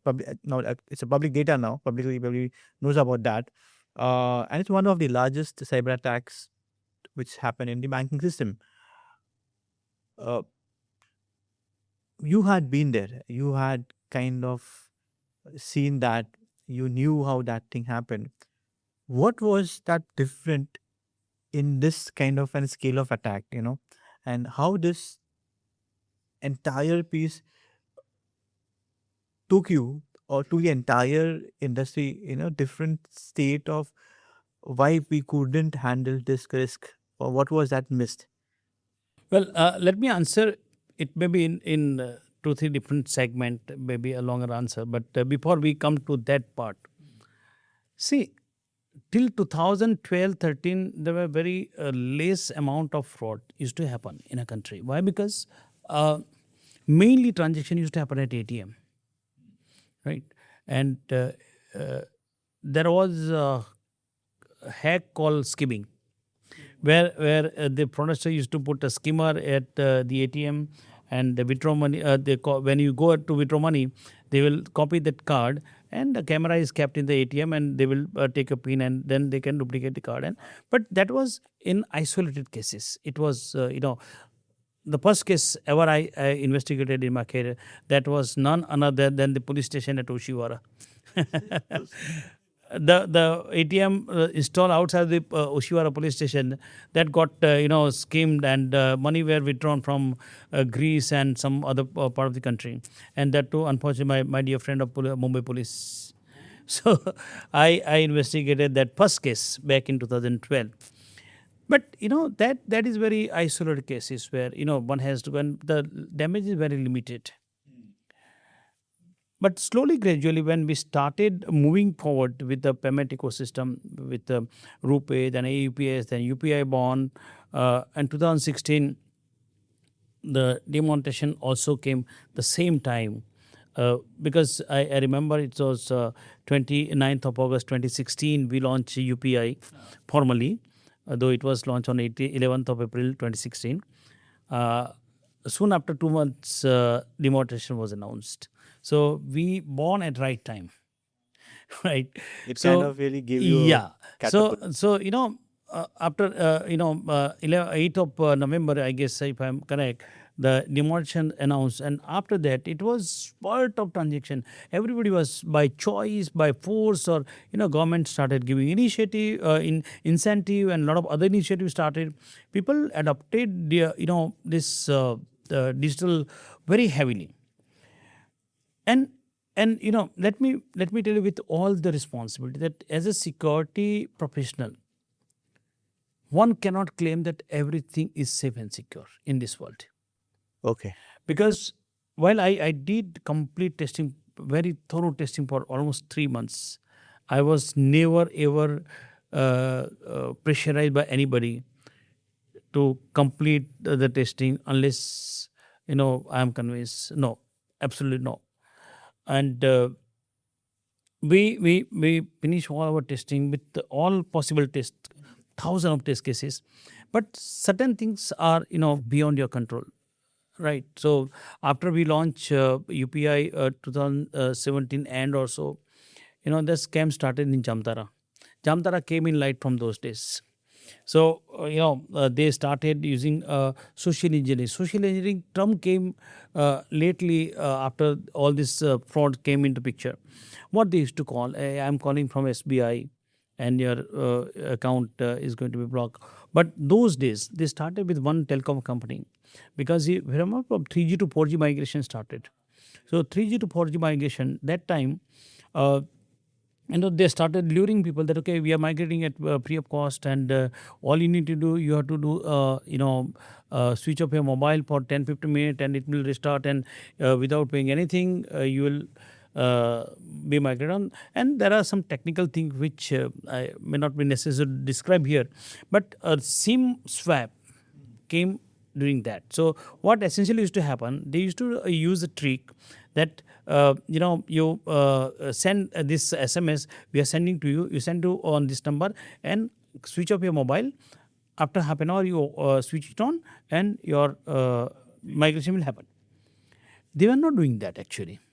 They were doing that actually when you switch it off your mobile, they used to, they use the loophole in the system, not in UPI, but in the telecom system. So your SIM is from existing SIM card on my physical mobile used to move on another SIM number. Fraudulent. Of course, it is under the position of the fraudster. So what this guy used to do, he had this mobile in his hand. So the moment the SIM is transferred from one SIM to, because they were carrying blank SIM. So okay, let me tell you. So they used to give a blank SIM card with them, and the exact SIM number they used to send an SMS to UPI person or UPI user, and you send it. So actually, it is not UPI, but the entire SIM card is shifted from your mobile to the SIM card I am purchasing, and that required no validation. And any SMS or OTP comes, that will come on the new SIM number, right? And that is how these people started defrauding people. And we were really very stunned because it was completely shaking the trust of people. And when whether you lose money or I lose money, we blame to the banks, right? So we of course we took immediate action that time. But that time I felt that, okay, what if the common man has to go and complain about this? Because with all due respect to our police across the country, they are not that equipped to handle this cybercrime those days. Even today also, there are challenges because under a lot of other duties and all that. And the way the cybercrime are happening or were happening that time, there was no mechanism. So I met a couple of my leaders and I said, okay, can we do something where the money is going real time? And so far, once you withdraw from ATM, then the person is disappeared. You can't identify. But when it is an electronic trail, where from one bank to other, or one account to another account, we have still reach out to where the money has gone. We have the last person probably we may capture, provided we get to know right away that, okay, fraud has happened with me, like a golden hour in medical situation. The same concept, I realized, okay, can't we give this kind of mechanism? Then I met my friend Brijesh Singh, who is a principal secretary now, and I said, Brijesh bhai, here, can we do something? And he was heading Maharashtra Cyber at that time. बोले हाँ यार चलो करते हैं, बहुत अच्छा idea है. We can design a portal, and the portal, what the portal will do, the front end, the customer can send send the detail of what happened. Because you at least that I went to this bank ATM, यहाँ पे था और मैंने पैसा निकाला और ये हो गया. और मोबाइल नंबर से आया था और ये मोबाइल पे पैसा ट्रांसफर किया. That is the construct of UPI. So that is the front end. The back end idea was that the moment someone sent that, so by if you put his card number, or so we can put that intelligence behind. Okay, the moment you put this card number, we can find out which bank it is. The mobile number, we can find out that which telco operator, and his the police station map, the victim's police station is mapped, the bank area is mapped. So the moment you send the complaint, it will go to multiple people in a single click. It used to come to me at NPCI, the bank where he is having account, or bank where he has got money withdrawn. So instantly the entire ecosystem get to was इस बंदे का fraud हो गया. And then we need to start taking action, and quickly was the money has gone from X bank to Y to Z, and we used to stop the money. So that, yes. So that got very popular, and so I mean this portal was designed by me completely, and that time of phishingreporting.com, and because phishing was something prevalent that time. So I think it was 6th of February 2019. Honorable Chief Minister Devendra Bhai, he launched at the Raj Bhavan for Maharashtra. Later on, it was seen by the Gujarat police. They found out there's something greater. The same time, 1930, the helpline, because I thought, okay, see, not everybody literate people who can access the portal. How can we give access to normal person? Simply pick up a call like 100 or 102 and say, boss, mere saath ye ho gaya. So the concept of 1930, we designed a small call center here for Mumbai police, Maharashtra police, and it was at very some 8-10 seaters. But we started this, and then from it went to Gujarat. Gujarat people, police launched a project called Viswas, I guess, if I'm not wrong. And then it was seen by the Honorable Home Minister and the Home Ministry. Then they found that, oh, this is portal something. Then they, of course, then enhance a lot. And now today, that is the cybercrime.gov.in. So that's a portal designed by me. So cybercrime.gov.in and 1930 are, I think, very close to my heart. Why? Because it's not that nobody could have done later on. Yes, there are techie people, and AI and all these are transforming today's world. But that time, I think the foundational thing was what was needed for the society security. I did that. But, the things are not that rosy at what you see from the hackers' point of view or security point of view. So we came across two major incidents. One was the first ever 3.2 million debit card got disclosed or kind of compromised, and that was my biggest challenge, I must say, because nobody had seen in this country, in India, to the scale of that big number of card cost. I was, the tremendous under pressure those days, I must tell you. I think it was the longest call I had with the industry, around 7.5 hours across the banking industry, because there was no time to call personal meeting. I had to take a call. I got everybody on call. I explained that this is what has happened. This is what the remediation, what we have taken, and things like that. That was, though the number was high, the damage was little low. But when it came to Cosmos Bank, the greatest hack of 100 plus crores, that was, frankly speaking, Ron, NPCI is a company. There is no single paisa lost to this company. But what was at stake for me as a risk, chief of risk or leader at NPCI? The ecosystem trust.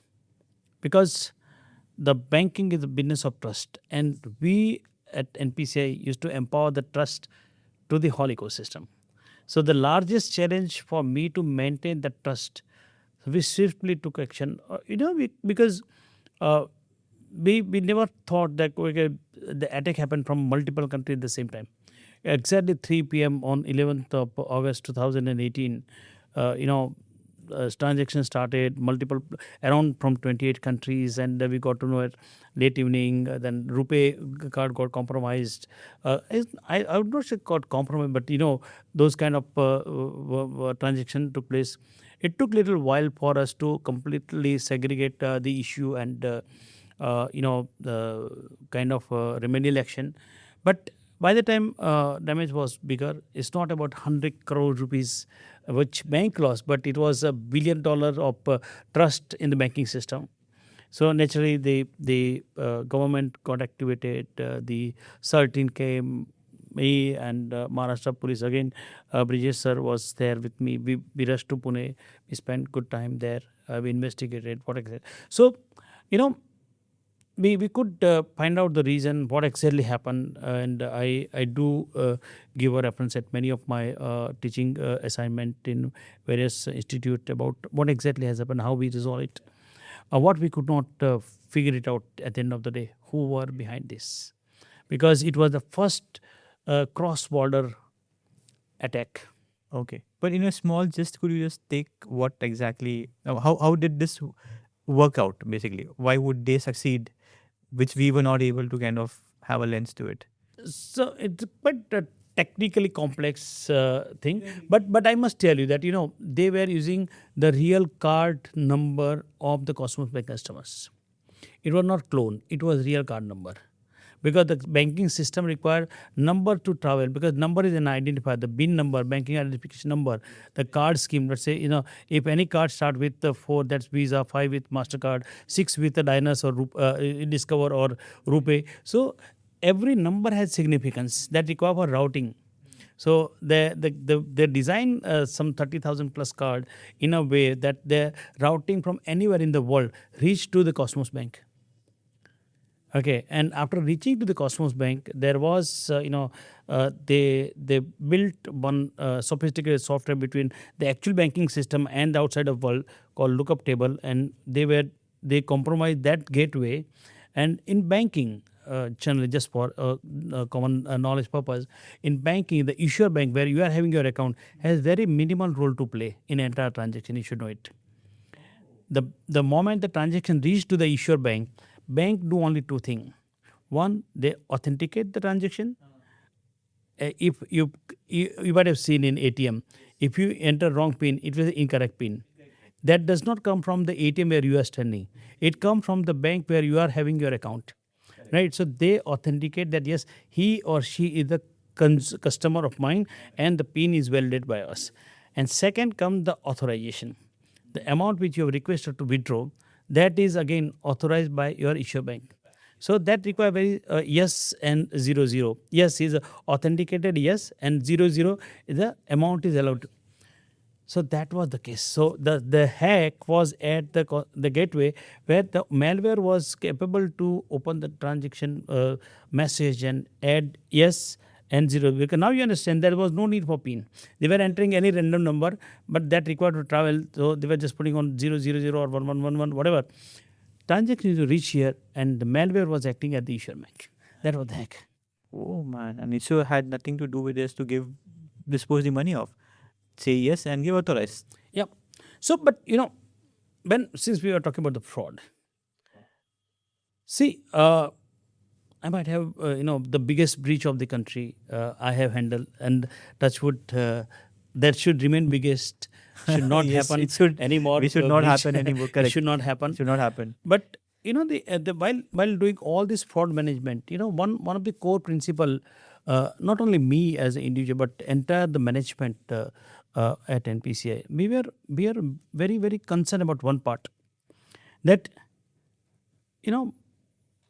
because the fraud were rising. If a person like you and me, we lose money, it hurts us, right? But we are little bit in very good condition, so fine. It may hurt for a while, but later tomorrow will not We come over it. come over. Look at the guy who is having the entire life saving in one account, and his money is lost overnight. For me, losing 1,000 is not 10,000 or 1 lakh rupees may not impact much. Vis-a-vis the guy lose 1,000 rupees because his family is getting feeded from that. We try to bring our control to that extent that we should first do not differentiate between the banks, because it's from SBI, is a big bank, and the small cooperative customer. No, customer are at par. There's absolutely no differential treatment to anybody. Second, because somebody has lost 50 lakh rupees and somebody has lost 100 rupees, the value is same. You can't differentiate, because the 100 rupees is much more mitre for the guy compared to the person who lost lakh rupees. So I think those kind of feelings are also imbibe or embedded in the entire risk management journey of mine at NPCI. Because when you are touching billion people, you have to be sensitive enough. You Yeah, cannot I be think just sensitivity, empathy is something which empathic. has Exactly. come very well. I think being a risk manager, you may have practical processes, SOPs, you may have vast experience, but being an empathic risk manager also kind of gives you a leadership courage. I think that's what courage brings upon. I think that's what we have been seeing in your Well, stories. sorry, but how I used to gather all this thing. And I have taken so many risks. I have gone to almost many police stations here in Mumbai, in Pune. We got multiple such cases. I have sat across the table and helped police to interrogate those criminals. Why? Know their modus operandi. How do you do this? In fact, you will laugh. I had my informer, बातमीदार बोलते हैं ना Hi, Sholay में, informer. Oh, you in have Jamtara, informer also. Oh, in man. Wow. Jamtara. Okay. So they know me, UPI वाले सब. They UPI know me wale by saab. yeah, exactly. They know. I have written in some of my articles that they know me by UPI wale sab. But they used to tell me, sir, market में क्या नया आया है? I used to tell them. He was बताओ. Then they used to sometimes reveal a lot. He was, sir, we are making 100 call and we are getting only this much. वो कोई नया बंदा आया है तो वो तो दिन में 10 कॉल करता है, ज़्यादा कमा रहा है. Oh, man. So you have to go to that extent, because see, the best feedback will come from the ground. You just cannot rely on Google and AI model to teach you, right? You have to go and connect with these people. I still my this kind of connect where I get to know what new thing has come. Like that is how I crack my Jamtara Entra gang. Almost 200 plus arrests were made only because of I feed it to the various police across the country. Same, I crack Mewat, the OLX fraud and all this. Same way, same modus operandi. I cracked and found that okay, these pockets are emergent. So many things. But I must tell you one more important thing which I forgot to that, and that every Indian is impacted because of that. So I was talking about that 3G to 4G migration, the half an hour, because the half an hour was basically a pure social engineering capsule, right? I have million of such cases I've investigated.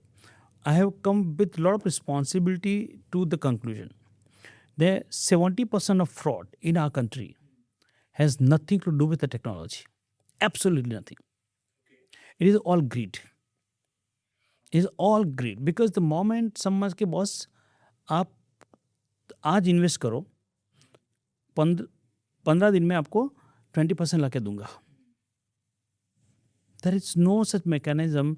One can find such a huge, return in just 15 days. That's a greed. The moment you ask freebies, people do not think. Boss 5%, 10% discount दे रहा है. All you need to give your mobile number. That's it. We fall prey. We give all this information, which has no technology. There is no technology in the world which can understand the intent of the person asking and the intent of the person giving that Yeah, kind you of cannot credentials, actually. right? Yeah, very true. So that 70% has no relevance with the technology. Remaining 12 in 30%, the nearly 12 to 15% people, they are ignorant. They do not think twice. They do not think twice. Because I mean, what people, they go and post on social media. Hey, my transaction, I was transferring to X, did not took place, and this is the problem. The fraudsters are taking that data and say, I'm calling for SBI. You are raised a complaint, right? So they don't was as like they keep that pride. I tweeted and look, the entire banking machine behind me to solve the problem. It's not solving your problem. You are falling in the problem. So you have created a problem falling to prey to So that. that community is around 12 to 15%. Oh. Another set of people, and I think that shift has happened from this number, which I used to track those days, that 12% people are just out of fear. The digital arrest is nothing but a fear, which I call GIF, greed, ignorance, and fear. GIF effect that has 98% contribution of country's banking frauds. Because yes, technology has its own limitation. 2% or 3% are purely out of technology, which, like a Cosmos Bank, is a purely the technology failure or limitation security. But 98% problem can be solved just not by the technology. But by human behavior. It's a human behavior. That is why it is falling in the social engineering. Oh, I like this. I think what you said, GIF, greed, ignorance, and fear. See, today someone call and ask you that your mobile is going to switch, or your SIM is going to be suspended, your bank account is going to be blocked. That's quite common now. I think. The digital is what is there is no country where prime minister himself come and tell people that, oh boss, there is no such digital arrest. People do not believe to the honorable prime minister, whom they will believe. God can help. There is no digital arrest. There is absolutely no such thing prevailing in our country for ages. People still have that fear. And that is why, when I see those numbers where people are they're not that small daily wages. They're people are losing crores. I don't have crore rupees. Those who are having crore rupees, they are definitely well-to-do people. They are falling prey because the fear is taking on everything. Fear. And maybe ignorance also has some place to be there. Wow. But this is an interesting case about what you said. I think it's the right way to summarize what we discussed. And I think very interesting, I would say, outlook of putting this thought of GIF. This is greed, ignorance, and fear. That's where we are, I think, in the age of where we are in AI, and there people talking about the attacks are happening at the scale of AI. So if attacks are at the scale of AI and it's AI who's kind of conducting, let's say, all these kinds of various attacks, where are we now? How should we? So it should be an AI at the defense also. But then, will AI understand greed? Will AI understand ignorance? Will AI understand fear? It will. Yeah. Why? Why? Because see, again, people have wrong, kind of perception about AI. AI is making my life. AI is thinking like me. AI is thinking much superior than me. You are stupid to think like this, because AI is built by whom? Is human. Human intelligence. Human intelligence feed. So what I'm doing right now. I'm calling people and making them fool by saying I'm calling from SBI and XYZ, and I put them under this my scam. That intelligence I'm now transferring to AI model. I'm enriching that model with my intent. So one thing you must understand: AI does not have intent. AI does not carry any intention. It is feeded. Let me give very very nice analogy. We have heard that song of "Jitni chabi bhari Ram ne, aise itna chale खिलौना." Now that line is changed. जैसी चाबी भरी राम ने वैसे चलेगा खिलौना. So your AI is like that. The way you will turn, the way you will put your thought into AI is a machine. If it is an offensive thought, it has to be offensive. Understood. Point taken. I think point taken. I think really interesting take on this. What we feed, if it is garbage, it will be garbage. If it is the intent, if to harm, it has to kind of do something on those lines. And it's at the end, it's human. It's something, a human intelligence who is driving the AI intelligence there. Wow. I think it has been interesting. Well, I think we are at the last segment, and I had kept this basically rapid fire. And here I'll just point you certain questions, and maybe quickly let's have answers to it in case you want to explain to it. But let's keep it short. Quick question, and let's see what Bharat has to say. One cybersecurity myth you wish you could permanently erase from the Indian public's mind. Nothing is secure. People believe that since there's a technology, it is secure. No, nothing is secure in this world. You are secure till the time you are not hacked. Oh, wow. Interesting. The most underrated tool every Indian has right now to protect their digital money, and almost nobody uses it. Human intelligence. We are not applying our own. अपनी अकल चलाओ. अपनी अक्ल चलाओ. Yeah. I think that's something which is very valuable and deep inside. अपनी अक्ल चलाओ. If UPI were a person, what kind of person would it be? I don't say, look, maybe I may sound biased, but if you have seen in the Mahabharata and Bhagavad Gita, there's a Vishwarupam, where God has 1,000 hands and speaking to every. UPI is like that. The UPI is building the nation. UPI is connecting to the, look how it has, transformed the life of small people. I have come across people where people try to, narrate how from zero they have become such large only because of UPI. So I see UPI as a human, not as human, as a Vishwarupa Darshanam in Bhagavad Gita.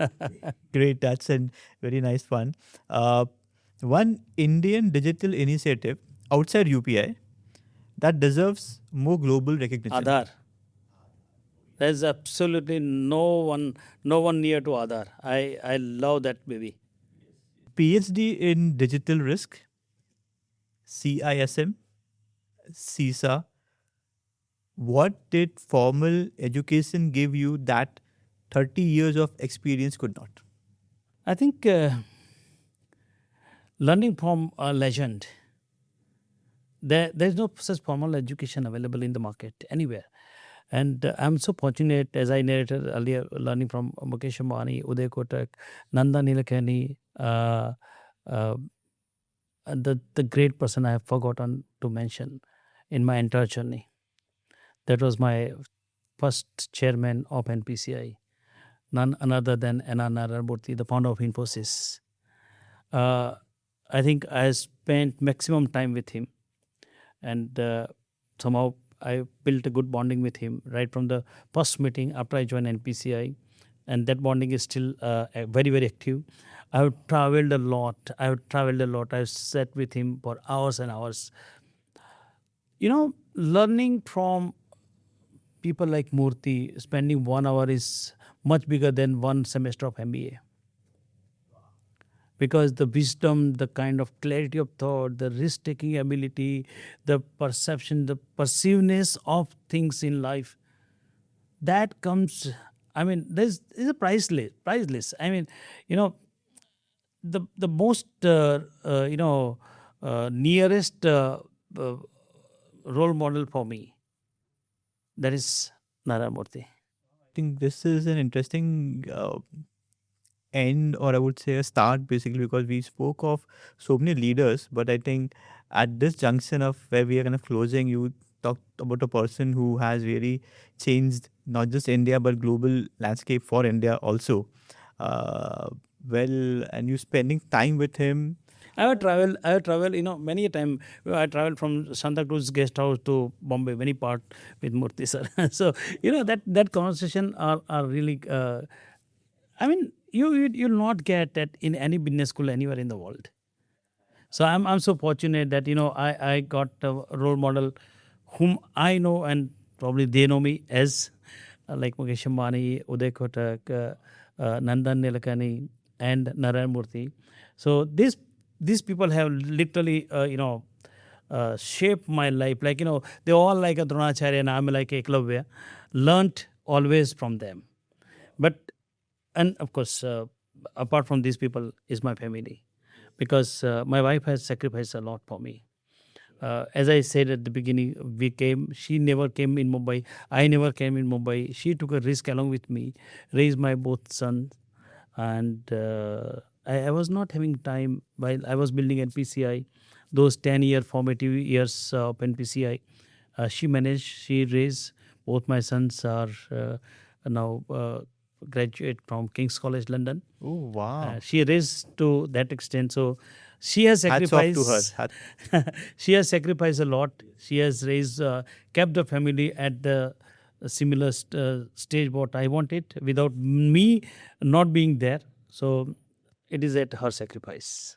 I think no words for her because a boy from Gujarat, a small village, and then living up to his dreams, and then getting the access to the kind of leaders in India whom people kind of just know them by name, but sitting in the same room, having the same tea, right? Discussing and changing the landscape for digital India And and sometimes various direct firing also. and five it's okay, great. But while you do that, back home, you are rest assured that because your better half has the patience, he or she has also taken that choice of joining you and building with along with you, supporting what your dream is of helping each and every Indian to get that access, get the trust in terms of the payment ecosystem and getting the India built for that. I think hats off to her. I think appreciate that. I'm sure she had seen a very good man, a good human being in you, and uh, kudos to her. I think definitely, I think she has been the pillar. Believe Yes, so she is. because you have been achieving so much of things here, right, outside in the professional life. Without the pillar, I think, without the foundation, I think She's invisible pillar for me. Yeah. invisible pillar. As you said, the security is invisible. When you scan and pay, everything is invisible. So it's that invisible seal which you have brought in the complete digital trust. I think see the invisible seal which has brought you, build that family and very feeling like. And Bharat, thank you so much. I think the insights, the stories, and what we could know from the facts what happened and how the India is changing, because India is at the confliction point of growing, right? It's the growth story of India. And NPCI, UPI, Aadhaar, these systems have put India on the global map. People want to come to India to understand how we have done this, right? More importantly, I think heroes like you, let me call you a hero because it's been people like you, right, who have sacrificed, who have worked with leaders and also made sure that it is somebody else's dream. But if we do it, India could go to a bigger milestone. I think your personal sacrifices, your professional sacrifices, and the team and the entire I would say the fraternity, because I'm sure the risk manager say like a risk officer say like a risk leadership say like a now driving the entire risk fraternity also by giving a lot of insights, advice, giving back to society, the societal impact which has been created. Thank you for doing this. Knowingly, unknowingly, people either know you, not know you, but I'm very sure that the story which you have put into the fabric of the payment, the security which is in milliseconds, right? That architecture, hats off to that. Hats off to Thank you so much. Let me give very clear end to the story with one statement, which I am very highly inspired, and which I kept for the end. You know what we could give back to the society. We always question to this what society has given to us. We never ask ourselves what we have given back to the society. That was something which I had that kind of intent, but I'm so much mesmerized when I heard this from the Honorable Prime Minister, Mr. Modi. You couldn't die for the nation; you can live for the nation. I think that's a simple one-liner has made me to think completely different. What best we can do for the society. I think somewhere that statement has impacted a lot. But thank you very much, Ron, having this conversation with me. I I feel that it's a India is an ocean, is a great nation. It's not some kind of overnight nation like that. We are the history, and the small work, like what squirrel did during Samudra, Ram Setu, during Ramayana. Our job is like that. There are creators, there are leaders, those who are inspiring us, and we try to contribute at the level of squirrel to build that bridge. There will be much more mightier, much more intelligent, much more patriot people will come and take this nation forward. Yes, yes. And once we have a hero here with us at the studio, and that's where we call it We Make Heroes, the people who kind of make India move. Thank you, Bharat, for doing this for us and making India move. Thank you. Jai Hind. Thank you for tuning into our podcast. If this episode inspired you, do share it with someone who should hear this. Do like, share, and follow our channel for more heroes like this.